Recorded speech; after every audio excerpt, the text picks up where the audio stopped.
La Bible contient des prières qui ont façonné la prière du peuple d'Israël. Et parmi ces livres se trouvent les 150 psaumes qu'on peut considérer comme le chef-d'œuvre de la prière de l'Ancien Testament et qui sont aussi notre prière. Les psaumes sont essentiels à la prière de l'Église. Ils sont une source inépuisable pour parler à Dieu. Ils font partie de la prière quotidienne de l'Église. Chaque jour, en effet, à plusieurs moments de la journée et de la nuit, ils sont priés par des personnes qui prient l'office, la liturgie des heures. Ces psaumes sont remplis d'images qui nous font dire qu'on prie Dieu avec ce que nous sommes. Inspirés par l'Esprit Saint, les psaumes, en effet, ont été composés par des personnes placées dans des situations qui sont celles de tous les temps et qui expriment nos sentiments les plus divers, nos joies de louer le Seigneur, de le célébrer, de reconnaître ses bienfaits, ses belles actions, mais aussi nos doutes, nos peurs, nos tristesses, nos cris de souffrance. Il s'adresse à Dieu en toute simplicité et toute vérité. On peut dire que la prière des psaumes sonne juste. Le psautier, c'est le livre où la parole de Dieu devient notre prière. L'orientation principale des psaumes est, peut-on dire, la louange, l'attitude de celui qui se tient devant Dieu. La louange, c'est dire merci.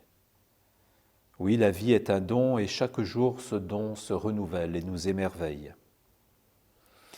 Mais ce n'est pas toujours simple et le psalmiste a aussi besoin de se plaindre, d'appeler Dieu à son secours. Dans les psaumes, nous trouvons aussi la plainte, le cri, l'appel. Un jour ou l'autre, on s'interroge en effet sur ce qui nous arrive. Dieu entend-il nos prières, entend-il nos cris? Est-il présent? C'est ainsi qu'un psaume dit « Quand je crie, Dieu, réponds-moi. Combien de temps vas-tu m'oublier? Et toi, Seigneur, que fais-tu? Sauve-moi en raison de ton amour. » Si nous nous tournons ainsi vers Dieu, c'est que nous croyons qu'il existe, qu'il est quelqu'un à qui nous pouvons parler. Nous ne sommes pas seuls. Le cri le plus terrible que l'on trouve dans les psaumes, c'est au fond celui que Jésus pousse sur la croix avant de mourir. « Mon Dieu, pourquoi m'as-tu abandonné ?» Mais dans ce psaume, Jésus s'adresse à son Père et sa prière ouvre une brèche, certes infime et ténue, vers la confiance. Jésus est mort, mais Dieu l'a ressuscité, et nous savons que son cri « Mon Dieu, pourquoi m'as-tu abandonné ?» a été entendu. À Pâques et à Pentecôte, c'est en relisant les psaumes que les apôtres annoncent la résurrection. « Tu ne peux m'abandonner à la mort ni voir la corruption. » La pierre rejetée par les bâtisseurs est devenue pierre d'angle. Voici le jour que fit le Seigneur, jour de fête et de joie. Ainsi, avec les psaumes, nous passons de l'angoisse, du sentiment d'abandon, à la reconnaissance et à l'action de grâce.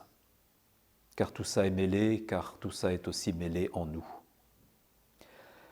La prière des psaumes a été la prière du Christ. Et quand nous prions les psaumes aujourd'hui, nous y entendons la voix du Christ qui prie son Père. Nous entrons dans les sentiments du Christ et nous les faisons nôtres. Voici ce qu'écrivait saint Augustin à ce sujet.